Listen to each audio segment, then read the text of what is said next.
Hello, everyone.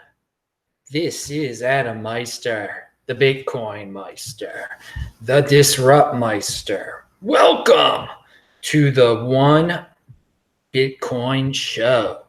Today is June the 10th, 2019. Strong hand, offended by selling. Be a unique beast. Value your wealth in Bitcoin. Unconfiscatable. Personal responsibility is the new counterculture. Remember, conviction. No fancy sets or graphics here. Play this show at 2x the speed if you're watching it on tape. If you're watching this live right now, you can ask me questions by typing in Bitcoin Meister in the chat, and then it'll turn a color and I will see it and we'll all be happy. Remember, check out disruptmeister.com, techbalt.com, TECHBALT. Follow me on Twitter at TechBalt also. And you can watch Friday's awesome This Week in Bitcoin show. JW Weatherman was on, Boris was on. We only needed 2 guests because they spoke so much. Yeah, Saturday's show was the Beyond Bitcoin show, and yesterday's show was just a regular One Bitcoin show. And now we're back to regular shows. Shavuot is over, and I just got on the computer a couple hours ago. So I'm catching up on what's going on in Bitcoin and the world. It's always great to take a break from the Bitcoin price, from the Bitcoin world. Get out there in the real world, people. It keeps you healthy. Stay in motion physically and mentally. Pound that like button. All right, and I want to say that this Friday's This Week in Bitcoin show coming up will be at 6 p.m. East Coast time, 3 p.m. West Coast time, noon Hawaii time, and in Sydney and Brisbane, it'll be 8 a.m. in the morning, and we're going to have a guest on from Australia. I'll get into that really soon. I hope I just gave the right. Yeah, 8 a.m. in Brisbane on Saturday morning, which is Friday at 6 p.m. in Washington, D.C. Okay, so Litecoin. Let's start out with Litecoin. Secondly, hang on. Let me see something here. Something's whack. All right. Nothing's whack. Never mind.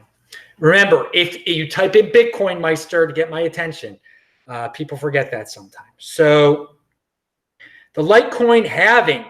I was thinking about it today. Again, I wasn't on the computer, but these things come into my head.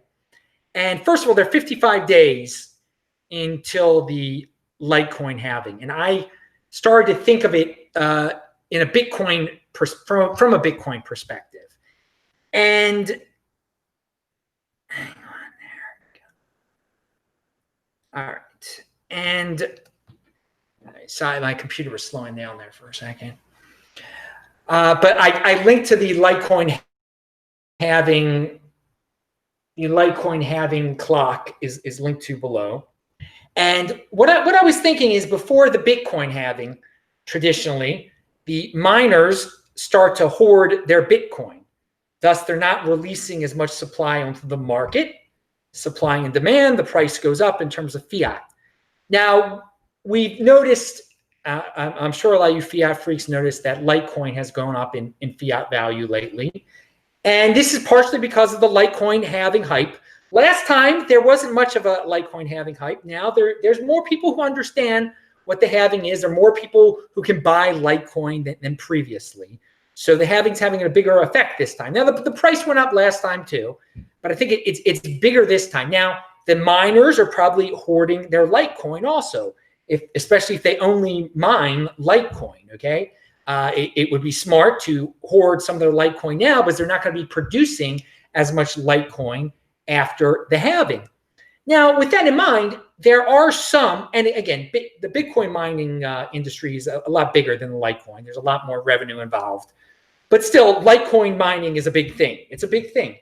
And if you happen to be in both, if you're a Litecoin miner, if you're a Bitcoin miner, and this is the Bitcoin perspective on it, you would think that you would start to hoard your Bitcoin now too. In fact, you know, maybe you mine a lot of different things, Bcash and who knows what else, BSV, I don't know. But anything that could be gold, anything that could be considered scarce, anything that there's not going to be as much of in the future produced, you would start to maybe not give as much away, will not sell as much immediately on the exchanges. So the Litecoin halving could have effects on people on exchanges, on miners hoarding various other coins that are of limited supply, such as Bitcoin. So that's something to keep in mind here. And as we get closer to the Bitcoin halving, first of all, and again, people waking up to the Litecoin halving, some of them will be like, oh, let's see what happens here. Oh, it was so good. Let's get excited about the Bitcoin halving or the Bcash halving, which are coming up next year. Now, again, I'm not excited about the Bcash halving. The only reason I'm talking about the Bcash or the Litecoin halving is because of the effects it has on the price of Bitcoin. So again, think of bigger perspective here. You could be a hater of Litecoin and Bcash and whatever else, but there are entities that mine these things, and they're not going to be able to mine as much after their halvings occur. So they're going to hoard those coins, and they're going to hoard Bitcoin also if they also mine that. So that is a Bitcoin perspective on the upcoming Litecoin halving and future halvings. And again, we have seen the fiat price go up in other coins also. And perhaps it has something to do with the Bitcoin halving, with the Litecoin halving, that these miners are just starting to hoard everything. So after their various halvings, they'll have other coins to pay their bills and whatnot. All right. Hey, happy birthday, Hayden Tarzia. All right. Someone wanted to give me a shout out. Dude, you got to type in Bitcoin Meister so I see what you're writing though next time, please. All right, but happy birthday, Hayden. If your friend Rahul wanted me to give you a shout out and remind you, Hayden, pound that like button. All right, moving on. And again, so another thing I wonder about Litecoin. Now that we're on the topic of, and again, me talking about Litecoin. This isn't me giving in the seal of approval, saying for you to buy it. Don't buy it. Jeez, my God. There is one guy, and I know this guy is a nice guy. Dude, always in my comment section, you're leaving comments about Litecoin. It really does nothing for me, dude.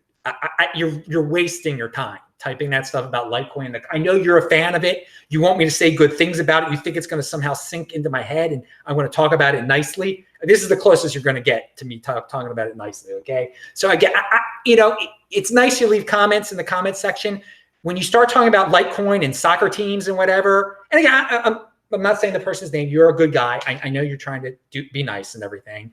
It's a waste of your time to leave that in my comment section, unless you think people are reading it and they're going to magically buy your coin or something like that. And here, I'm going to read you some positive things here, first of all, because I'm going to give other people's opinion of Litecoin here. Spencer Noon says, investors commonly deride Litecoin as being utterly worthless. But however you feel about its fundamental value, its track record as an altcoin is kind of unassailable. 1, hash rate all-time highs. Okay, congratulations. 2, it's the third hardest proof of work coin to 51% attack. Okay, and 3, many periods of strong performance. It refuses to die. Okay, so it is a top-tier altcoin, and it isn't going to die. But again, it's in a whole different realm. It's an altcoin. It's a top-tier altcoin. And on this thread, all of a sudden you have all these guys saying all these great things about Litecoin and giving all these these baseless reasons why it's going to be great. It's the Pepsi, the Coke of Bitcoin. Guys, it's just a top-tier altcoin. You're gambling. You don't know. I remember, all you noobs don't remember in late 2013 when it was worth $50, okay? That's when it was at its all-time high in terms of Bitcoin. Now, one thing that's interesting about it, though, in terms of fiat, for you fiat freaks, does it follow the 210,000 block theory of Bitcoin? In other words, does it follow the 840,000 block theory of Litecoin? Every 840,000 blocks, is Litecoin worth more than it was in fiat, than it was 840,000 blocks ago? I think it's true. I think it is. Even when it got up to that freakish $50 in late 2013, I think by late 2017, it was more than that. It was, in terms of fiat. All you Charlie Lee haters can tell me if it was, because that's when he sold at the all-time high. Yeah, I know it was. So maybe that I don't have time to see if the 840,000 block theory is true on Litecoin. Maybe someone can do that. Maybe the guy that leaves all the positive comments about Litecoin in my videos that have nothing to do with Litecoin can explore that. I don't know. But it would be very interesting to see if that's true, though. Again, very interesting, because it shows you the power of the halving in terms of the fiat value of these cryptocurrencies that have halvings. So I'd love for people to study this with Bcash once. I mean, we're going to have to wait till the year 2021 because it hasn't even been around 210,000 blocks yet. All right. Winwoa TM said, Bitcoin Meister, did you lose friends in your personal life because they did not buy Bitcoin when you tried to get them to? Basically, did you experience hatred or jealousy in your personal life? Winwoa, not one bit at all. Not one bit at all. Even though my friends went to a great, I have friends from college who went to Washington University with me, all smart people. I have friends that went to my elite private school in Baltimore with me, very smart people. They know I'm into Bitcoin, or they sort of know. They don't care. It's actually the opposite. I mean, I'm like less likely to hang out with them now a little bit because they don't talk Bitcoin at all. They're like, oh, that's nice. And I try to explain to them. I really tried to point it out as nicely as I can. You really should get into this. Now, of course, my buddy Shane from college, he got into it. And again, I have a couple friends who have Bitcoin from high school also.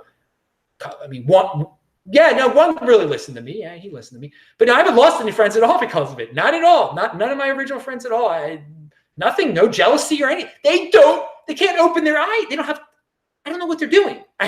They're spending time on other things. Lots of them like to talk about politics and stuff.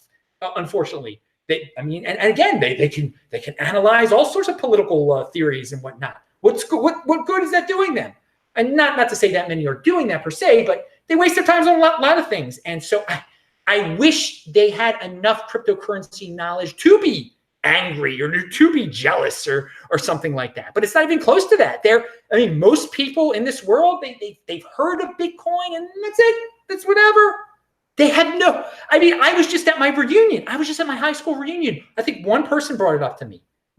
He kind of grasped what was going on. I'm not flashy about what's going on in my life. That obviously a lot has changed in terms of my, I don't have to work, and that I'm in a very, very comfortable situation. And so I'm not flashy about that. I don't talk about it. But one guy, he basically came up to me and sort of asked me about that situation. But when people ask me what I'm doing, I say, I travel around the world. I talk about Bitcoin. Like, oh, that's awesome. That's nice. And then they just move on. They talk about, they don't like grasp it like they could be part of it too. Anyway, so no, there's no, haven't lost any friends over it at all. Nothing. And again, there's one friend, he says, I've tried to convince him to buy it for some time. And he says he gets pleasure knowing how well I'm doing from it. He actually knows how well I'm doing.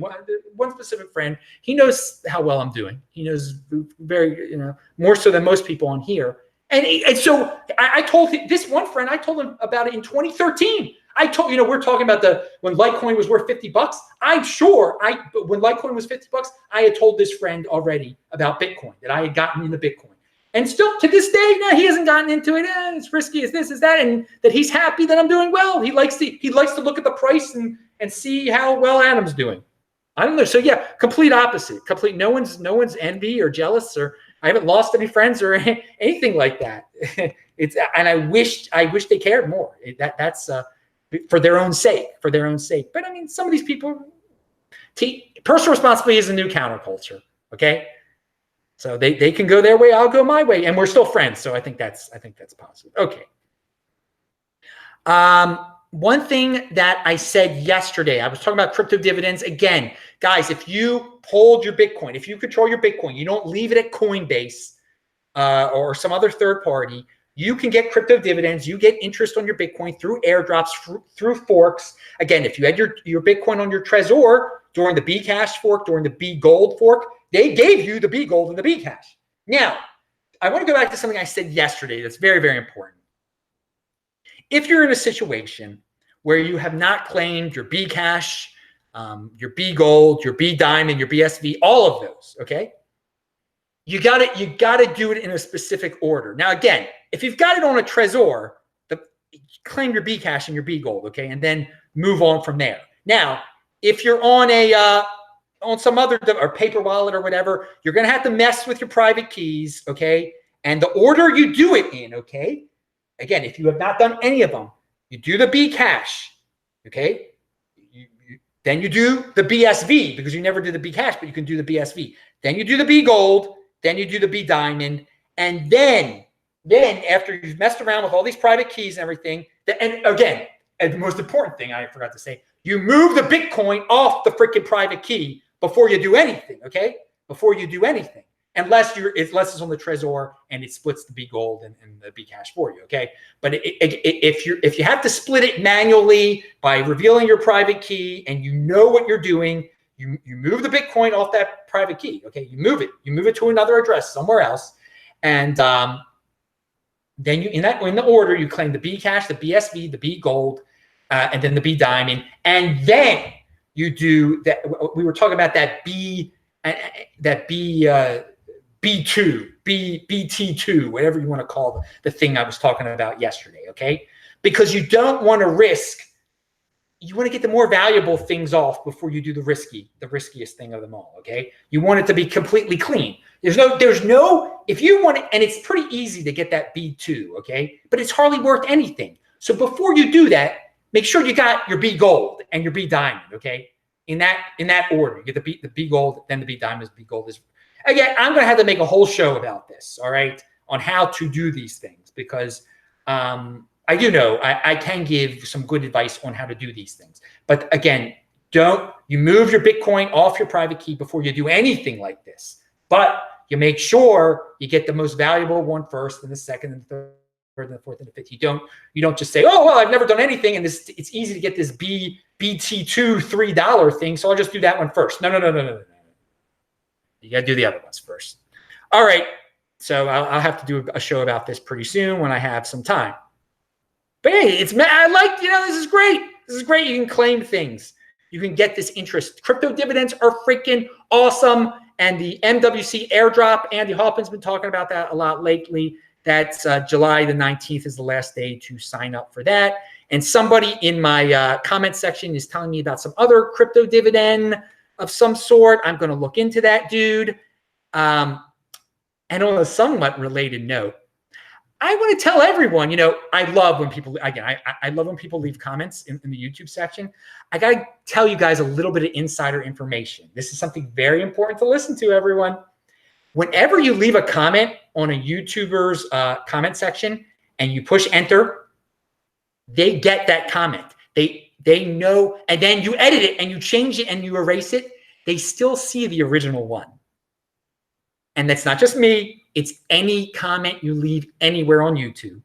You might be like, oh my God, I can't believe I just left that. Let me erase it. They'll never know. Oh, we know. We know. And we remember. So, I mean, there's a few of you out there. You've erased some things. Anyway, but so be careful what you write the first time. Don't be impulsive. Think about what you're leaving on someone's comment section on YouTube.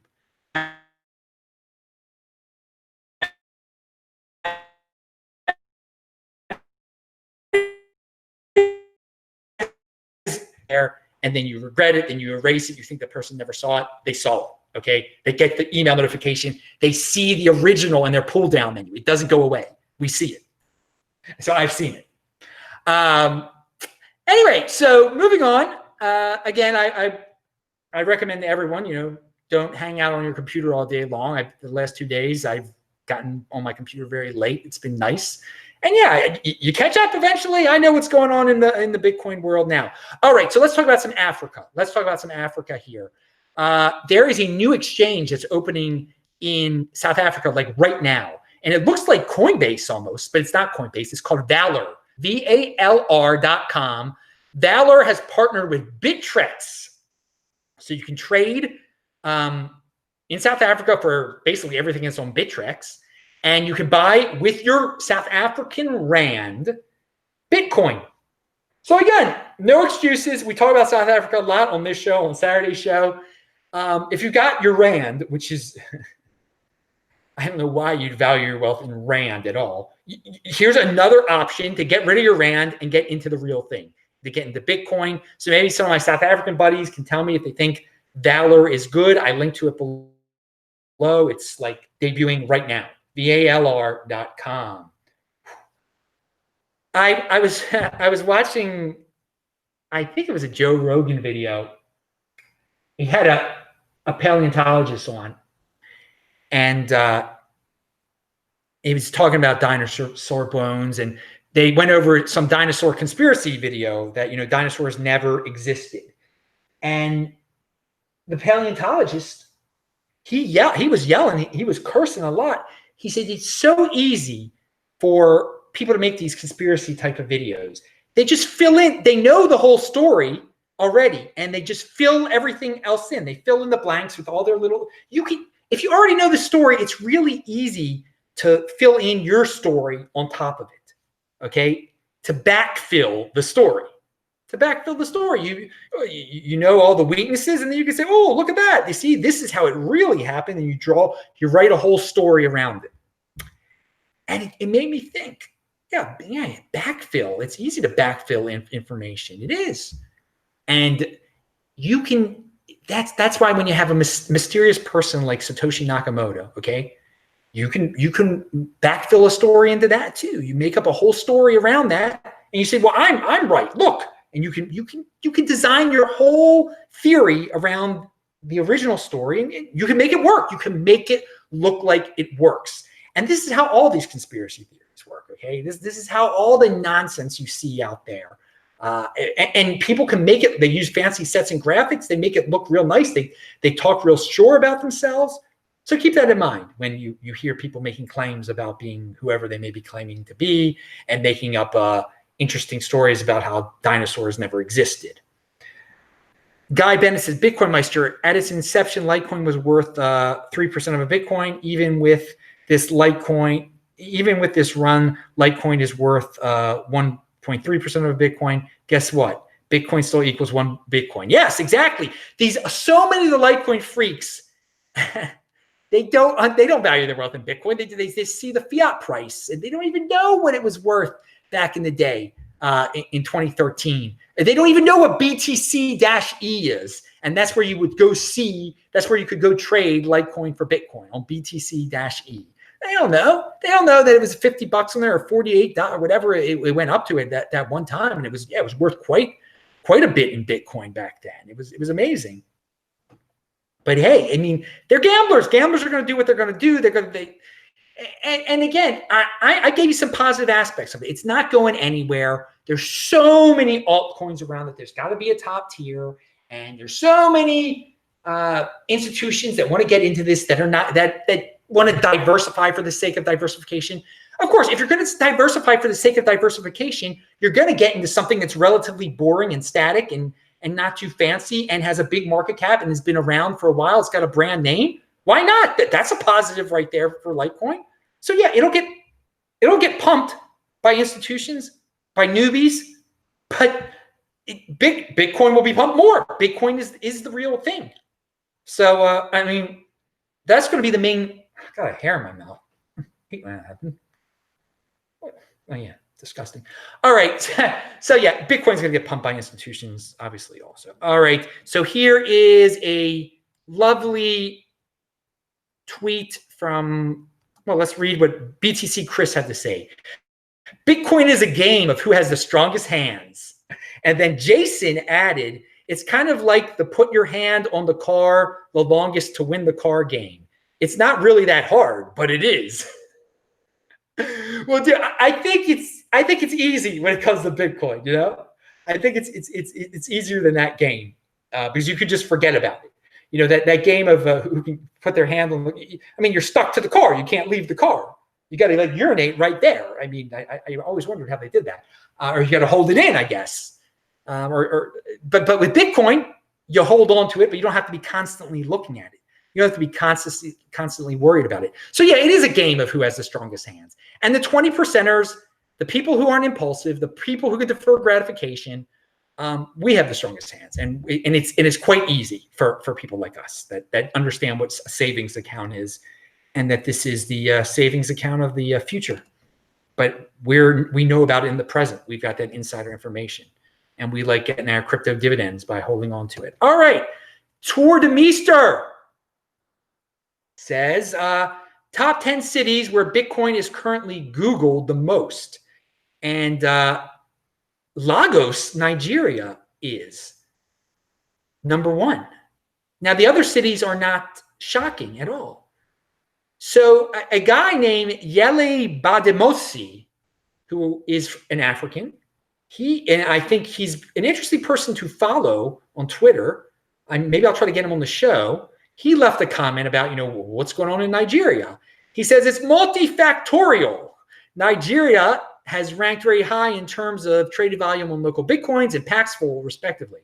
My personal view is that it's a combination of medium of exchange for foreign exchange transactions, as well as speculative investment due to lack of a good enough alternatives. And it's been growing steady since the bubble, he also says. So, yeah, it isn't like a recent spike. They've been gradually getting into it since 2017, and it's becoming more and more popular. And such a type of growth in a country which one day will have more people living in it than the United States of America. I believe it's predicted in 2050 there will be more people in Nigeria than in the United States. As growth at a steady rate for a country like that, that's good. Good for them. I think this is interesting news. It's something to keep an eye on. And yeah, sure, maybe some people are just buying it to do bad things with it too. I mean, it was funny. Oh my God. Another popular search was like buy BSV, and somebody said, looks like this time the Nigerians are getting scammed. I thought that was pretty funny. But in all seriousness, this guy says there's been a steady growth in Nigeria. Obviously, I think their currency is the Naira or something like that. I've had shows about Nigeria, and since 2015, I've talked about Nigeria, how they've inflated their currency. So some people over there they know about that. They prepared. They bought Bitcoins. They've been gradually, more and more of them have been waking up to it, that their currency is a joke and that they should be in the real thing, and they have opportunities to get into, and for cross-border transactions too. So good for them. Good for them. They're not interested in buying coffee with it. From this, at least. All right, pound that like button. So Coinmetrics has a new report out there, and it's State of the Network, an unbiased, focused view of the crypto market informed by our network and aggregate market data. I looked over it right before the show, and they talked about a few exchanges. I mean, it's a very interesting report. And one thing that they didn't really talk about, but they showed, was that some of the exchanges, I think Bitfinex was one of them, and Binance was one of them. To me, it seems like their Bitcoin reserves have gone down a little bit since the beginning of the year. And I wonder what that means. It could be that more people are leaving their Bitcoin on other exchanges. There's just people are diversifying. It could mean that because of competition. It could be that more people are smart and are just holding, aren't keeping Bitcoin there long enough so that they put it in reserve. I mean, there must be. I don't know how they decide on how much they keep in reserve at these exchanges either.